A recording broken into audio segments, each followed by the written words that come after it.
Good morning students, Roma Khare here again. Welcome back to my channel. हम start करने जा रहे हैं एक्सरसाइज 6.2। आई होप आपको एक्सरसाइज 6.1 से रिलेटेड जो क्वेश्चन थे अच्छे से समझ आए होंगे। एक्सरसाइज 6.1 में हमने अभी तक जो पढ़ा वो सिर्फ दो एक्सियोम्स थे। कौन कौन से एक्सियोम्स हमने पढ़े linear pair of angles and हमने पढ़ा वर्टिकली ऑपोजिट एंगल्स। तो दो चीज़ें जो हम ऑलरेडी पढ़ चुके हैं एक्सरसाइज 6.1 में वो थी LPA, जिसको हमने शॉर्टकट कर दिया था लीनियर पेयर ऑफ एंगल्स से। Linear pair of angles. फिर हमने एक और चीज़ पढ़ी, क्या हमने पढ़ा वर्टिकली ऑपोजिट एंगल्स, है ना, जिससे हमने वर्टिकली ऑपोजिट एंगल हमने वोआ के नाम से पढ़े, वर्टिकली ऑपोजिट एंगल्स। अब ये जो LP और वोआ थे ना, ये दोनों किस टाइप के एंगल्स थे? एक ही लाइन पर अगर हमारे पास कुछ ऐसे एंगल्स दिख रहे थे ना, तो हमने पढ़ा कि इन सारे एंगल्स का सम होता है 180 डिग्री। अगर हमें ये पता है सारे एंगल्स, तो किसी एक एंगल को निकालना बहुत इजी था। 180 में से हम ये सारे एंगल्स माइनस कर सकते थे, बस हमें इस चीज़ पर कॉन्सेंट्रेट करना था। तो लीनियर पेयर ऑफ एंगल तब लगता था जब हमारे पास एक स्ट्रेट लाइन गिवन होती थी, है ना। जैसे ये एक स्ट्रेट लाइन गिवन है तो हम यूज़ करते थे लीनियर पेयर ऑफ एंगल। ये वर्टिकली ऑपोजिट एंगल्स वाले कौन सी एग्जाम थी? अगर हमारे पास दो लाइंस एक दूसरे को इंटरसेक्ट करती है तो, है ना। अगर दो लाइंस इंटरसेक्ट करती है तो हम कहते हैं ये वाला एंगल और ये वाला एंगल एक दूसरे के इक्वल होगा। और इसी पर बेस्ड हमारे सारे क्वेश्चन 6.1 में हम पढ़ चुके हैं। अब हम 6.2 में कैसे फिगर देखेंगे वो हम अंडरस्टैंड करते हैं, ठीक है। 6.2 एक्सरसाइज आपकी स्टार्ट होती है लाइंस एंड एंगल्स के बीच की कुछ और एक्सप्लोर करने वाली थ्योरम्स को लेकर। जैसे कि हमारी दो टाइप की लाइंस होती है ना, एक का नाम हमने पढ़ा था, क्या पढ़ा था? हमने पढ़ा था पैरेलल लाइंस होती है, एक हमने पढ़ा था इंटरसेक्टिंग लाइंस होती है। हमने एक और लाइन पढ़ी थी जिसे हमने नाम दिया था ट्रांसवर्सल लाइन। तो यहाँ बात हो रही है दो पैरेलल लाइंस की। अगर हमारे पास दो पैरेलल लाइन गिवन है और एक ट्रांसवर्सल लाइन गिवन है, तो इससे रिलेटेड जितनी थ्योरम्स हैं वो हम पढ़ने वाले एक्सरसाइज 6.2 में, ठीक है। अब देखते हैं क्या क्या थ्योरम्स है यहाँ पर। मैं ये सब हटाती हूँ because this is all we have already done. अब हम पढ़ेंगे इन दो लाइंस के बारे में। मान लीजिए ये लाइन है AB, है ना, और ये लाइन है CD। कुछ कंडीशंस हमें ध्यान रखनी है। अगर AB और CD पैरेलल होंगी तब अप्लाई होगी। ये कब अप्लाई होगी? If AB is parallel to CD और ये गिवन है या हमने प्रूव कर दिया है। अगर ये चीज़ गिवन है या हमने प्रूव कर दिया है तभी हम इस थ्योरम को अप्लाई करेंगे। ये थ्योरम क्या कहती है? ये थ्योरम कहती है कि ऐसे केस में अगर एक ट्रांसवर्सल लाइन कट करेगी ना, बीच में से दोनों लाइन को एक जगह इंटरसेक्ट करेगी, दो जगह इंटरसेक्ट करेगी, तो ये वाले एंगल्स जो होते हैं ना, ये वाले एंगल्स और ये वाले एंगल्स, हम कहते हैं ये एंगल इक्वल होंगे। और हमें पता है इन एंगल को हम क्या कहते हैं? Yes, alternate angles, right. तो ये है हमारे ऑल्टरनेट एंगल्स। क्लियर? कौन से एंगल्स हैं ये? Alternate angles. कौन से होते हैं ऑल्टरनेट एंगल्स? पहचानने का तरीका, आप एक Z रेकग्नाइज कर लीजिए पिक्चर के अंदर, Z, है ना, ऐसा एक Z जैसी फोटो देखिए। और ये जो एंगल्स होंगे इनको हम कहते हैं ये ऑल्टरनेट एंगल्स। ये कब इक्वल होते हैं? ये तब इक्वल होते हैं जब हमारी ये दोनों लाइंस पैरेलल है तब, ठीक है। पहले हमें ये थ्योरम ध्यान में रखनी है ऑल्टरनेट एंगल्स के बारे में, ठीक है। नेक्स्ट पर आते हैं। ऑल्टरनेट एंगल्स सिर्फ ये दोनों ही नहीं होते, और भी होते हैं। कौन से ऑल्टरनेट एंगल्स और हो सकते हैं? अगर ये दो लाइन एक दूसरे को पैरेलल जा रही है और ट्रांसवर्सल क्रॉस कर रही है तो और भी ऑल्टरनेट एंगल्स हो सकते हैं। ये तो हमने पढ़े अंदर वाले ऑल्टरनेट एंगल, इनको हमने कहा इंटीरियर ऑल्टरनेट एंगल। इन्हीं एंगल्स को हम कहते हैं इंटीरियर ऑल्टरनेट एंगल्स। ये एंगल बाहर की तरफ भी होते हैं। कैसे होते हैं बाहर की तरफ? देखिए ये जो Z है ना, इस Z के बाहर की तरफ ये वाला एंगल और ये वाला एंगल, इन दोनों एंगल को हम कहते हैं एक्सटीरियर ऑल्टरनेट एंगल्स। ये है हमारे एक्सटीरियर ऑल्टरनेट एंगल्स, ठीक है। हमें इंटीरियर ऑल्टरनेट एंगल समझ आया जो Z के अंदर बन रहे थे। अब ये जो Z के बाहर की तरफ बन रहे हैं हम इन्हें कहते हैं एक्सटीरियर ऑल्टरनेट एंगल्स। क्लियर है? तो ये एंगल भी इक्वल होंगे। कब इक्वल होंगे? अगर हमारी लाइंस पैरेलल है तो। ठीक है, अब नेक्स्ट पर आते हैं। अगर ए बी और सी डी पैरेलल है तो हमने देखे इंटीरियर ऑल्टरनेट एंगल और हमने देखे एक्सटीरियर ऑल्टरनेट एंगल्स। और भी कंडीशंस होती है। क्या कंडीशन हो सकती है? अगर ये दोनों लाइन पैरेलल है तो हमारा एक और टाइप का एंगल भी बनता है। वो एंगल है कुछ ऐसा, ये वाला एंगल और ये वाला एंगल, ये एंगल भी इक्वल होते हैं। कैसे? ये एंगल और ये एंगल कहाँ की तरफ बनेंगे? एक ही तरफ फेस करके बनेंगे, तो हम इन्हें कहते हैं कॉरेस्पॉन्डिंग एंगल्स, राइट? इनका नाम रहेगा कॉरेस्पॉन्डिंग एंगल्स। तो ये एंगल्स भी इक्वल होंगे। सिर्फ यही कॉरेस्पॉन्डिंग एंगल्स नहीं होते, और भी कॉरेस्पॉन्डिंग एंगल्स होते हैं। ये दोनों तरफ बनते हैं। अगर इस तरफ ना बना के मैं इन्हें इस तरफ ड्रॉ करूँगी तो इसका कॉरेस्पॉन्डिंग एंगल कैसा होगा? ये वाली लाइन पैरेलल है ना, तो दूसरी पैरेलल लाइन के सेम साइड पर, यानी ये वाला। ठीक है, ये भी कहे जाएंगे कॉरेस्पॉन्डिंग एंगल। जो दोनों एक ही तरफ साइड किए हुए एंगल्स हैं, हम इन्हें कहते हैं कॉरेस्पॉन्डिंग एंगल्स। और भी हो सकते हैं कॉरेस्पॉन्डिंग एंगल, ये वाला एंगल और ये वाला एंगल भी कॉरेस्पॉन्डिंग हो सकता है ना? और इस तरफ वाले एंगल भी, ये वाला एंगल और इस तरफ का एंगल, ये पूरा एंगल भी आपका कॉरेस्पॉन्डिंग एंगल ही है। तो इतने सारे कॉरेस्पॉन्डिंग एंगल्स हम देख सकते हैं इस फिगर में बन रहे हैं। ये सारे एंगल इक्वल होंगे। ठीक है, तो हमें समझ आए कि अगर ये दो लाइन पैरेलल हो और एक ट्रांसवर्सल लाइन इन दोनों को कट करती है, तो पहली चीज़ है ऑल्टरनेट एंगल्स इक्वल होते हैं, राइट? सेकेंड थिंग है ये वाला एंगल और ये जो एंगल है ना, जिसे हमने क्या नाम दिया? कॉरेस्पॉन्डिंग एंगल, ये भी इक्वल होते हैं। अब एक और थ्योरम हमें करनी है। वो क्या है? वो थ्योरम है जब ये कॉरेस्पॉन्डिंग पैरेलल लाइन दोनों कट हो रही है किसी ट्रांसवर्सल लाइन से, तो फिर ना ये वाला एंगल और ये वाला एंगल जो बनता है ना, क्या कहाँ बनता है? एक ही लाइन के, यानी ट्रांसवर्सल लाइन की सेम साइड पर। आप समझ पा रहे हैं किस तरह से फिगर बन रही है? जी, हमारी ट्रांसवर्सल लाइन है ना, उसकी सेम साइड पर और दोनों पैरेलल लाइन के बीच में जो एंगल बनते हैं ये इक्वल नहीं होते। इनका सम 180 डिग्री होता है। अगर ये एंगल 1 है, ये एंगल 2 है, तो हम कहते हैं एंगल 1 प्लस एंगल 2 इक्वल है 180 डिग्री के। ठीक है, देखो इक्वल तो नहीं है। क्यों इक्वल नहीं है? क्योंकि ये तो साफ साफ दिख रहा है। ये एंगल कैसा है? ऑब्ट्यूस एंगल है। ये एंगल एक्यूट एंगल है। दिखने में पता चल रहा है कि एंगल 90 से छोटा है, एंगल 90 से बड़ा है, तो फिर इक्वल तो नहीं है। लेकिन हाँ, इन दोनों का सम हमेशा 180 डिग्री होगा। ठीक है, अभी हमें इनको प्रूव नहीं करना है, फिलहाल हमें सिर्फ इनको यूज़ करना है। अब समझते हैं कि इनके क्वेश्चंस कैसे कैसे आएंगे। मैं आपको क्वेश्चंस देती हूँ, थोड़ा सा एक रफ प्रैक्टिस करते हैं, फिर हम आएंगे इन क्वेश्चंस पर।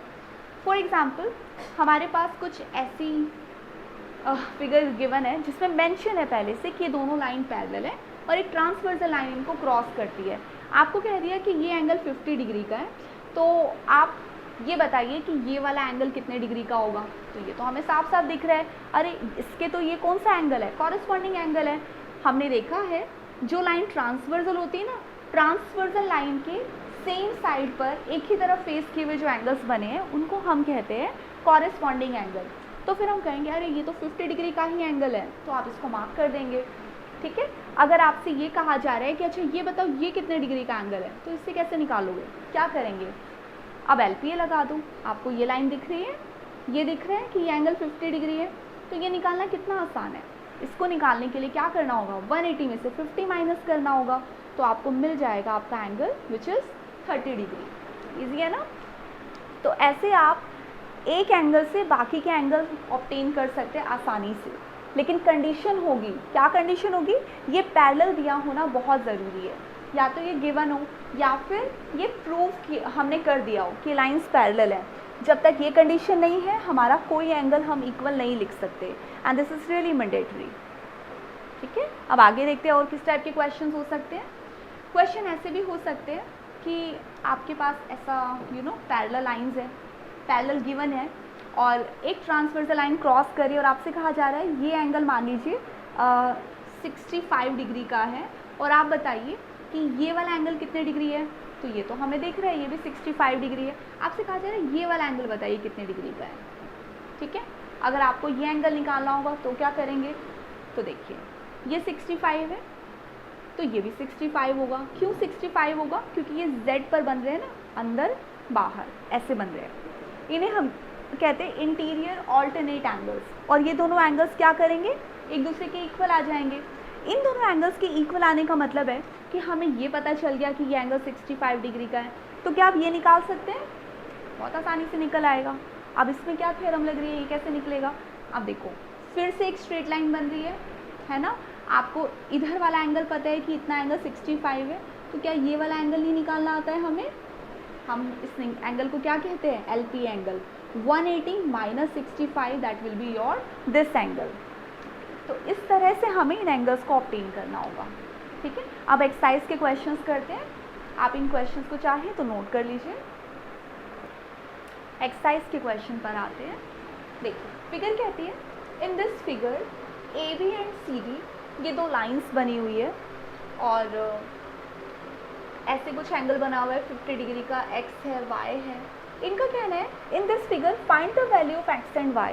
हमें X भी ऑब्टेन करना है, Y भी ऑब्टेन करना है, and then show that AB is parallel to CD। देखिए मैंने आपको बताया था कि हम अपनी थ्योरम तब अप्लाई करते हैं जब हमें AB और CD पैरेलल दिए हो, लेकिन क्या यहाँ पर गिवन है, यहाँ पर इन्होंने कहा है ये हमें प्रूव करना है, शो करना है ना, तो ये गिवन नहीं है, और जब तक गिवन नहीं है हम पैरेलल वाली थ्योरम नहीं लगा सकते हैं।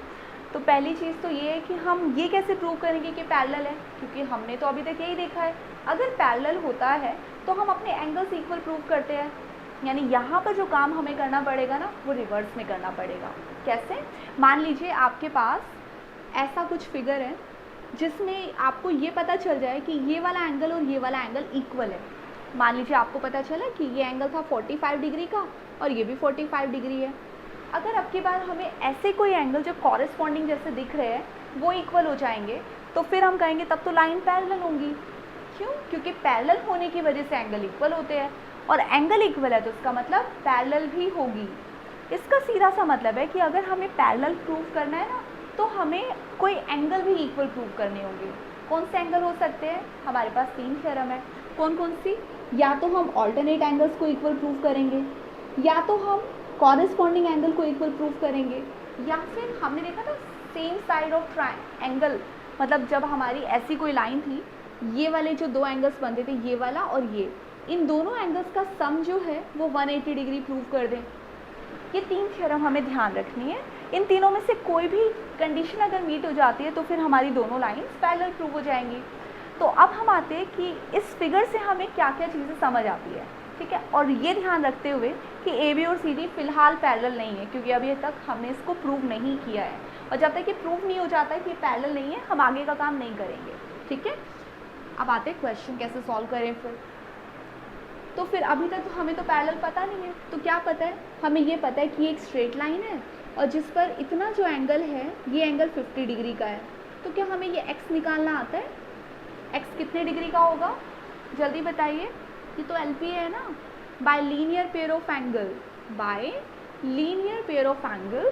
आप इस एंगल का नाम x देख रहे हैं, तो x कितना हो जाएगा, इक्वल 180 माइनस 50, कितने डिग्री हुआ, 130 डिग्री का हुआ। तो ये तो आपको मेंशन करना है, 130 डिग्री का आ गया ये वाला एंगल, तो हम लिख देंगे कि x आ चुका है आपके पास 130 डिग्री का। अच्छा, इस सारे क्वेश्चन का गिवन दैट और टू प्रूफ मैंने नहीं लिखा है, आप लिख लीजिए। चलिए मैं लिख देती हूँ, क्योंकि आप सोचेंगे कि अपने आप कैसे लिखे। गिवन दैट में जो जो चीज़ें गिवन दैट है और टू प्रूव है ये जल्दी से मेंशन कर लीजिए। क्या क्या गिवन है, हमें गिवन है कि ये जो एंगल है ये 50 डिग्री का है, और तो कुछ खास नहीं पता हमें। क्या पता है, इसका नाम गिवन है, नहीं इसका नाम नहीं गिवन है। इस पॉइंट को आप कुछ भी मान लीजिए। इन दिस फिगर एंगल ए मान लीजिए पॉइंट O है और इसका नाम रख दीजिए E। Angle AOE equals 50 degree. और कुछ गिवन है, बस और कुछ भी गिवन नहीं है, राइट। सेकेंड थिंग है x और y हमें निकालने हैं टू प्रूव करना है हमें कि AB और CD पैरेलल है और फाइंड भी करने हैं। क्या क्या फाइंड करने हैं? हमें एंगल्स फाइंड करने हैं। कौन से? x और y, to find x and y। तो यहाँ पर तीनों पॉइंट्स हमने मेंशन कर दिए कि हमें फिगर गिवन है जिसमें एक एंगल 50 डिग्री का गिवन है। फाइंड क्या क्या करना है? हमें x और y फाइंड आउट करना है। और प्रूफ क्या क्या करना है? प्रूफ हमें ये लाइन पैरेलल करनी है, जिसका कुछ पार्ट तो हमने समझ लिया हमें कैसे सॉल्व करना है। हमें सबसे पहले दिखाई दिया कि ये एक स्ट्रेट लाइन जा रही है, ऊपर 50 डिग्री का एंगल है, तो इसका मतलब हुआ कि नीचे वाला एंगल ऑब्टेन करने के लिए हम सिंपल 180 में से 50 माइनस करेंगे, 130 डिग्री हमारे पास ये एंगल आ जाएगा L by linear pair of angle. तो x की वैल्यू आ गई। अब देखिए फिर एक और चीज़ ऑब्जर्व करते हैं। अब की बार हमारे पास दो लाइंस ऐसे जा रही है जिसमें एक ट्रांसवर्सल लाइन के बाद ये एंगल आया 130 डिग्री का, राइट, और ये एंगल भी तो 130 डिग्री है ना। हमने अभी अभी सीखा कि अगर हम कोई भी पेयर इक्वल प्रूव कर दें, चाहे ऑल्टरनेट एंगल का या फिर कॉरेस्पॉन्डिंग एंगल का, तो लाइंस कैसी हो जाएंगी? लाइंस पैरेलल हो जाएंगी, है ना। तो अब हमें ये पता चल चुका है कि ये एंगल 130 डिग्री का है, ये एंगल भी 130 डिग्री का है। तो आप यहाँ मेंशन कर दीजिए, सिंस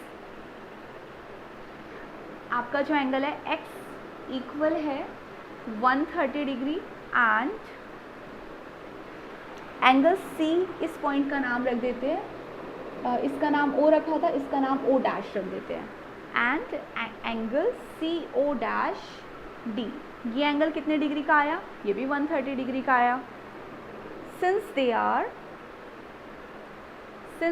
दे आर या दे फॉर्म, क्या फॉर्म करते हैं ये? कॉरेस्पॉन्डिंग है कि ऑल्टरनेट है? कॉरेस्पॉन्डिंग है ना। Since they are corresponding angles,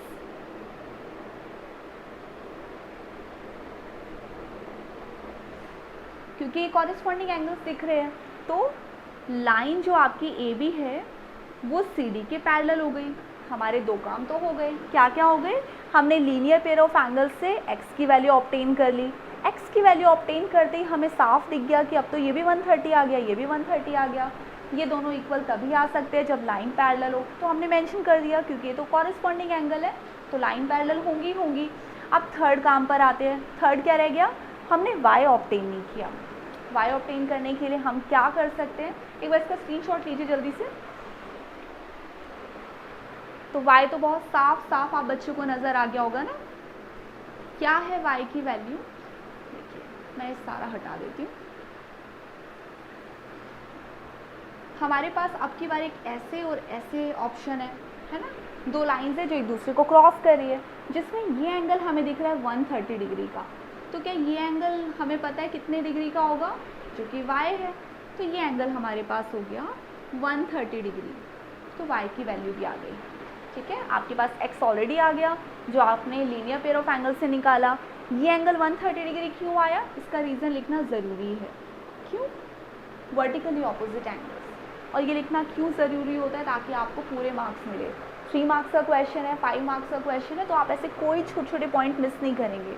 और सिंपल सी बात है, यहाँ पर है ना, आपको 3 चीज़ें अगर ऑब्टेन करनी है तो 3 मार्क्स में क्वेश्चन आएगा जिसमें आप गिवन दैट भी लिखेंगे, टू फाइंड, टू प्रूव, ये सारी चीज़ें प्रिसाइजली आप लिखेंगे। ज़रूरी नहीं है कि हम पूरा डिटेल मेंशन करें, बट हाँ आपको जो जो पॉइंट यहाँ से समझ आते हैं उनको लिखना ज़रूरी है। और सबसे अच्छी बात ये होती है कि कभी कभी ना जब आप ये पूरा मेंशन कर देते हैं और आप एंड में ना किसी पॉइंट में कोई चीज़ मिस आउट कर जाते हैं, तो आप यहाँ पर पूरी तरह से ना ज़ीरो नहीं लेंगे। आप यहाँ पर कुछ मार्क्स आपके जो एग्जामिनर है वो आपको ज़रूर देंगे। जैसे कि आपने गिवन दैट और टू फाइंड, जो आपने एनालाइज किया था उसके पॉइंट्स आपको ज़रूर मिलते हैं। तो ऐसा नहीं है कि ये हम बेकार में लिख रहे हैं, इसके पॉइंट्स कलेक्ट होते हैं, काउंट किए जाते हैं। ठीक है, इस क्वेश्चन को नोट कीजिए, फिर हम नेक्स्ट क्वेश्चन पर आते हैं।